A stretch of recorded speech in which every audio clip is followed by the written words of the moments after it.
तर चला विद्यार्थी मित्रांनो, आज आपल्याला शिकायचं आहे थर्ड कंडिशनल काय असतं.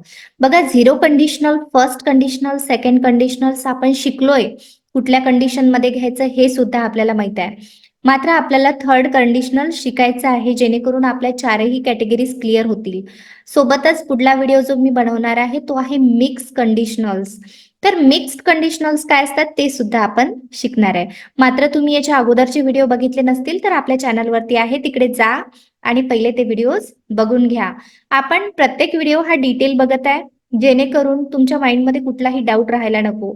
आता थर्ड कंडिशनल जरी आपण आज शिकणार आहे, तर यामध्ये सुद्धा आपण 50 सेंटेन्सेस शिकत आहोत जे युजफुल आहेत.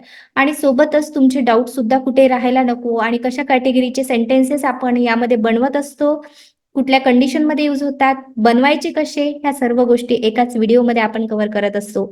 तर स्ट्रक्चर सुद्धा आपण बघणार आहे. हा व्हिडिओ बघितल्यानंतर तुम्हाला कुठलाही डाऊट माइंडमध्ये राहणार नाही. तर व्हिडिओ पूर्ण बघा, जेणेकरून थर्ड कंडिशनल काय असतं हे तुम्हाला समजेल आणि तुमची लँग्वेज ही नेक्स्ट लेवलला नेण्यासाठी तुम्हाला हेल्प होईल.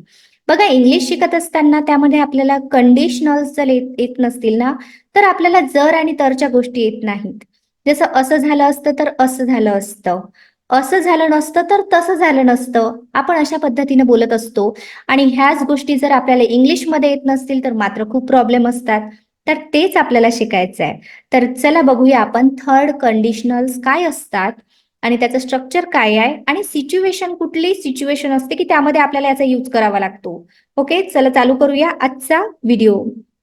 तर बघा, जर तुम्हाला माझे व्हिडिओज आवडत असतील, माझं टीचिंग आवडत असेल आणि डिटेलमध्ये स्टेप बाय स्टेप इंग्लिश शिकायची असेल माझ्यासोबत, तर येवले अकॅडमी या ॲपवरती आपला स्पोकन इंग्लिश कोर्स लॉन्च झालाय. तुम्ही तिकडून कोर्स घेऊन तुमची जर्नी चालू करू शकता. घर बसल्या इंग्लिश शिकणं चालू करू शकता. अगदी कमी प्राइसमध्ये तो कोर्स आहे आणि तो कोर्स घेऊन तुम्ही तुमची लँग्वेज इम्प्रूव्ह करू शकता. तर चला आज आपण आपल्या या व्हिडिओला सुरुवात करूया. तर यामध्ये कशा कॅटेगरीचे सेंटेन्सेस असतात हे सगळ्यात पहिले आपण समजून घेणं महत्वाचं आहे. तर बघा, जसे एखादी गोष्ट झाली असती तर तसं झालं असतं, म्हणजे पास्ट मध्येच ती गोष्ट झाली असती तर त्याचे परिणाम सुद्धा कधी झाले असते, पास्ट मध्येच झाले असते. आपण बोलताना असं म्हणत असतो, है ना, तिनं जर चांगला अभ्यास केला असता ना तर तिनं चांगल्या पद्धतीने मार्क्स घेतले असते. मी जर प्रॉपर्टी खरेदी करून ठेवली असती ना तर मी खूप कमाई करून ठेवली असती. म्हणजे पास्ट मध्येच झालं असतं, केलं असतं, आणि त्याचे परिणाम सुद्धा पास्ट मध्येच आले असते. याचं स्ट्रक्चर काय असते बघा. जसं पहिलं या ठिकाणी घेतलंय मी स्ट्रक्चर, सुरुवातीला इफ येणार, नंतर हॅडचा आपण यूज करत असतो. हॅड म्हणजेच या ठिकाणी वरचं थर्ड फॉर्म येणार, म्हणजेच पास्ट परफेक्ट टेन्सचा यूज तिकडे होणार आहे. त्यानंतर वुडचा यूज होत असतो. त्यानंतर हॅव आणि व्हर्बचं थर्ड फॉर्म येत असतं. म्हणजे वुड हॅव आणि थर्डचं फॉर्म त्या ठिकाणी आपण करणार आहे, यूज करणार आहे. तर सेंटेन्स बनवत असताना बघा, सुरुवातीला आपल्याला काय करायचं, इफचा यूज करायचा. जसं मी घेतलं, if I had studied harder, जर मी अधिक चांगला अभ्यास केला असता तर I would have passed the exam. बघा, तर मी परीक्षा उत्तीर्ण झालो असतो. तर तुम्हाला यामध्ये टेन्सेस माहिती असणं खूप महत्वाचं आहे, जेणेकरून तुम्हाला ते वाक्य बनवताना कशा पद्धतीनं बनवले, V3 काय असतं. तर जर तुम्हाला वर्ब माहिती नसतील तर आपल्या चॅनलवरती त्याचे व्हिडिओज टाकले आहेत, तुम्ही वर्ब क्लिअर करून घेऊ शकता.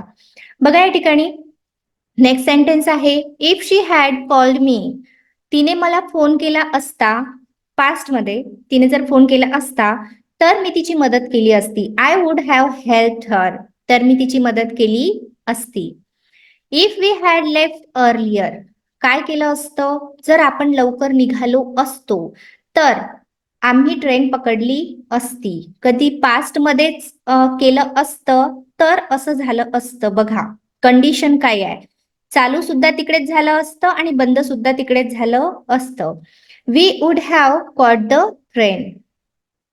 If they had invited us, जर त्यांनी आम्हाला आमंत्रित केले असते तर we would have attended the wedding, आम्ही लग्नाला गेलो असतो. इफ इट हॅड रेन्ड, पाऊस पडला असता.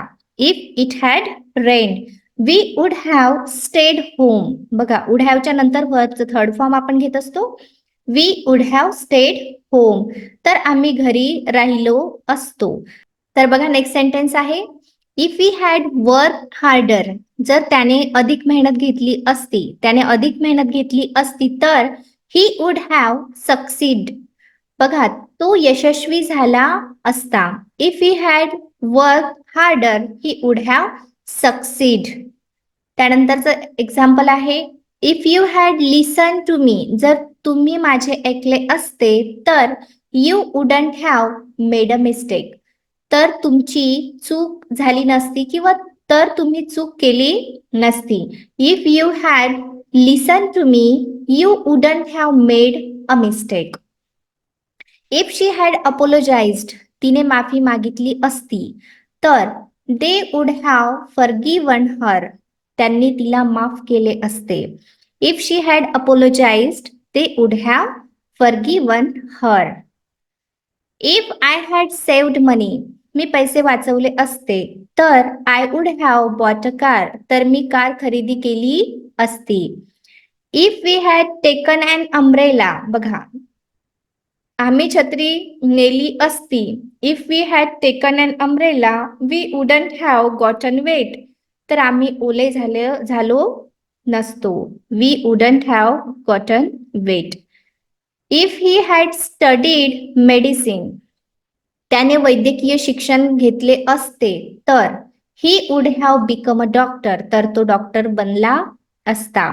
If he had studied medicine he would have become a doctor. Sentences जरी लॉंग दिसत असले ना, पण तुम्हाला स्ट्रक्चर माहिती असलं, कुठे काय यूज करायचं माहिती असलं तर तुम्ही इझिली बनवू शकता. आणि सोबतच जर तुम्ही याची प्रॅक्टिस केली ना तर हे सेंटेन्सेस तुम्हाला तसे सुद्धा येतात. अगेन अँड अगेन जर तुम्ही याला लिसन केलं तर. If you had arrived on time, तुम्ही वेळेवर पोहोचला असता you would have seen the performance, तर तुम्ही कार्यक्रम पाहिला असता. If you had arrived on time you would have seen the performance. If she had told the truth, बघा तिने सत्य सांगितले असते तर कंडिशन काय आहे, असं केलं असतं तर. If she had told the truth no one would have blamed her, तर कोणीही तिच्यावर आरोप केला नसता. नेक्स्ट आहे, if we had followed the map we wouldn't have gotten lost, आम्ही नकाशा पाहिला असता तर आम्ही चुकलो नसतो. If we had followed the map, follow केला असता. If we had followed the map we wouldn't have gotten lost. If we had driven carefully, बघा त्याने काळजीपूर्वक गाडी चालवली असती तर he wouldn't have had an accident, त्याचा अपघात झाला नसता. If he had driven carefully he wouldn't have had an accident. If the weather had been better, जर हवामान चांगलं असतं तर we would have gone hiking, तर आम्ही ट्रेकिंगला गेलो असतो. If the weather had been better we would have gone hiking. If I had known about the meeting, मला मीटिंग बद्दल माहिती असती तर I would have attended it, तर मी ती उपस्थित केली असती किंवा मी तिथे उपस्थित राहिलो असतो. If I had known about the meeting I would have attended it. If they had prepared well, जर त्यांनी चांगली तयारी केली असती तर they would have won the competition, तर त्यांनी स्पर्धा जिंकली असती. If they had prepared well they would have won the competition. If you had told me earlier, तुम्ही मला आधी सांगितले असते तर I would have helped you, तर मी तुम्हाला मदत केली असती. If you had told me earlier I would have helped you. If the alarm had rung, जर अलार्म गजर वाजला असता तर we wouldn't have been late, तर आपण उशीर केला नसता. If the alarm had rung we wouldn't have been late.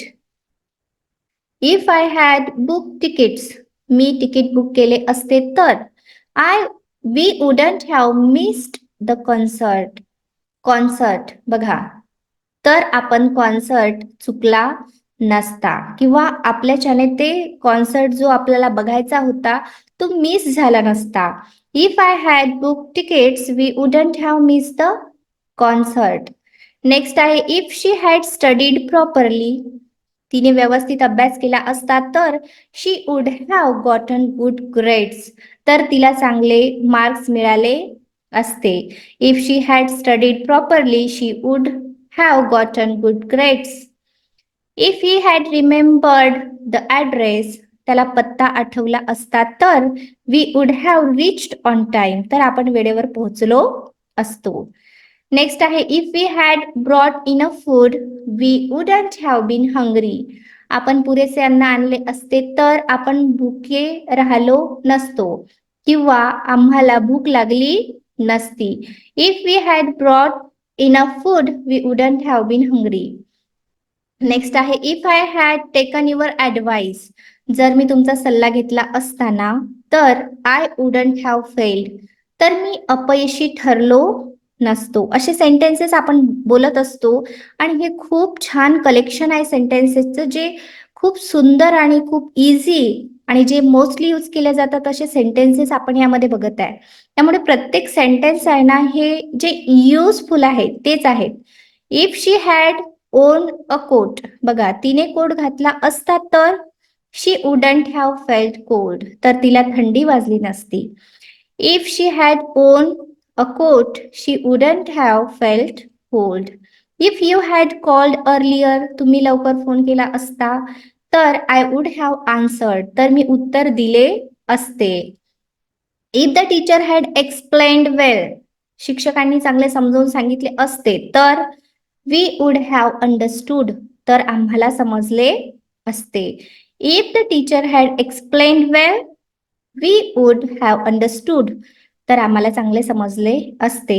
If I had left home earlier, मी घरातून लवकर निघालो असतो तर I wouldn't have missed the bus, तर मी बस चुकवली नसती. If I had left home earlier I wouldn't have missed the bus. If they had played well, त्यांनी चांगले खेळले असते तर they would have won the game, त्यांनी सामना जिंकला असता. If they had played well they would have won the game. If it had snowed, बघा बर्फ पडला असता तर we would have made a snowman, तर आम्ही स्नोमॅन तयार केला असता. इफ इट हॅड स्नोड, जर स्नो पडला असता तर we would have made a snowman, तर आम्ही स्नोमॅन बनवला असता. बघा पास्ट कंडिशन मध्येच असं केलं असतं तर असं झालं असतं. ह्या दोन्ही गोष्टी कुठे आहेत, पास्ट मध्ये आहेत. ही आहे ओळख थर्ड कंडिशनलची. If you had lock the door, तुम्ही दरवाजा बंद केला असता तर the thief wouldn't have entered, तर चोर आतमध्ये शिरला नसता. If I had worked harder, मी अधिक मेहनत घेतली असती तर I would have gotten the promotion, तर मला प्रमोशन मिळाली असती किंवा बढती मिळाली असती. If she had eaten breakfast, तिने नाश्ता केला असता तर she wouldn't have felt hungry, तर तिला भूक लागली नसती.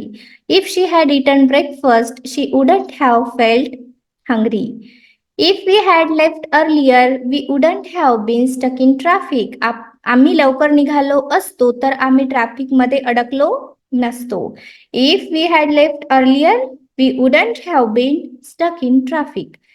बघा if the power hadn't gone off, जर वीज गेली नसती तर we would have finished the work, तर आपण काम पूर्ण केले असते. If the power hadn't gone off we would have finished the work. If he had taken medicine he would have recovered, त्याने औषध घेतले असते तर तो बरा झाला असता. If he had taken medicine he would have recovered. If she had attended the class, बघा ती वर्गात आली असती तर she would have understood the topic, तर तिला विषय समजला असता. If she had attended the class she would have understood the topic. If they had clean the house it would have look nice, त्यांनी घर साफ केले असते तर ते सुंदर दिसले असते. If they had cleaned the house, it would have looked nice. If I had spoken clearly they would have understood me स्पष्टपणे बोलले असते तर त्यांनी मला समजले असते. If I had spoken clearly they would have understood me. If you had asked me, जर तुम्ही मला विचारले असते तर I would have given you the book, तर मी तुम्हाला पुस्तक दिले असते. If you asked me I would have given you the book.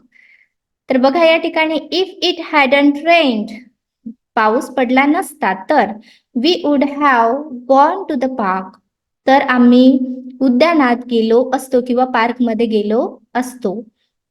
If I had known about the problem I would have fixed it, मला समस्येबद्दल माहित असतं तर मी ती समस्या सोडवली असती. If I had known about the problem I would have fixed it. If he had behaved politely, बघा त्याने जर सौम्य वागणूक दिली असती तर they wouldn't have been angry, तर ते रागावले नसते. If he had behaved politely म्हणजे नम्रपणे, they wouldn't have been angry. If we had saved more water, आम्ही अधिक पाणी वाचवले असते तर काय झालं असतं, we wouldn't have faced a shortage, तर आम्हाला टंचाई जाणवली नसती. If we had saved more water we wouldn't have faced a shortage. If she had driven carefully, जर तिने काळजीपूर्वक गाडी चालवली असती ना तर she wouldn't have met with an accident, तर तिचा अपघात झाला नसता.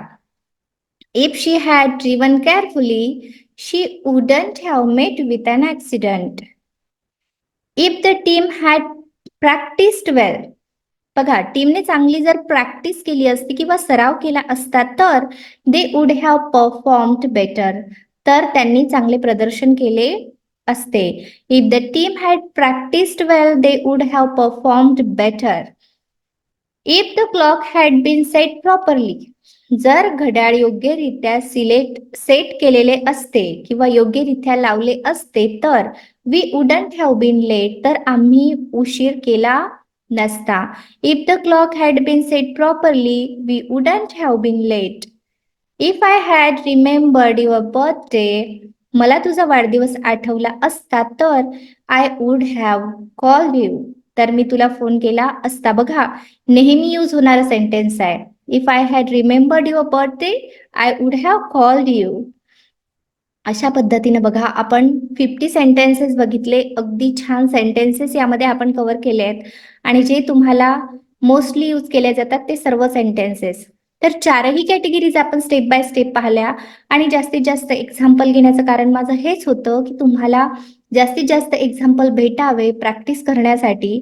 तर अशा पद्धतीनं कंडिशनल्स आपण बघितले. आता नेक्स्ट व्हिडिओ येणार आहे आपला मिक्स्ड कंडिशनल, त्यामध्ये आपण बघणार आहे कशी यूज करायची जेणेकरून तुम्हाला कंडिशनल हा टॉपिक कम्प्लिटली क्लिअर राहील. आणि या टॉपिक शिवाय इंग्लिश बोलता येणे इम्पॉसिबल, हे टॉपिक तुमचा क्लिअर पाहिजे. जर तुम्हाला काही डाऊट राहिला असेल व्हिडिओमध्ये किंवा काही समजलं नसेल तर हा व्हिडिओ पुन्हा बघा. जोपर्यंत समजत नाही तोपर्यंत तुम्हाला याची प्रॅक्टिस करायची आहे. आणि तुम्हाला असं वाटत असेल की ह्या सर्व सेंटेन्सेसची प्रॅक्टिस मला करून हे सेंटेन्स मला आले पाहिजे, तर त्याच्या नोट्स बनवून तुम्ही प्रॅक्टिस करा, जेणेकरून प्रॅक्टिस शिवाय पर्याय नाही, तुम्हाला प्रॅक्टिस करावीच लागेल. जर अशाच प्रकारचे व्हिडिओ तुम्हाला बघायचे असतील तर येवले अकॅडमी या चॅनलला भरभरून प्रेम द्या. हा व्हिडिओ आवडला असेल तर याला लाईक करा, चॅनलला सबस्क्राईब करा आणि नवीन असेल तर बेल आयकॉनला सुद्धा प्रेस करा, जेणेकरून तुम्हाला सगळ्यात पहिले नोटिफिकेशन जो काही नवीन व्हिडिओ मी अपलोड करेल त्याची मिळेल. या ठिकाणी आपण थांबूया, भेटू नेक्स्ट व्हिडिओमध्ये नवीन टॉपिकसह. अगदी इंटरेस्टिंग टॉपिक आपण घेऊन येऊ जेणेकरून तुमची इंग्लिश लँग्वेज नेक्स्ट लेवलवरती जाईल. या ठिकाणी आपण थांबू. Thank you everyone for watching this video.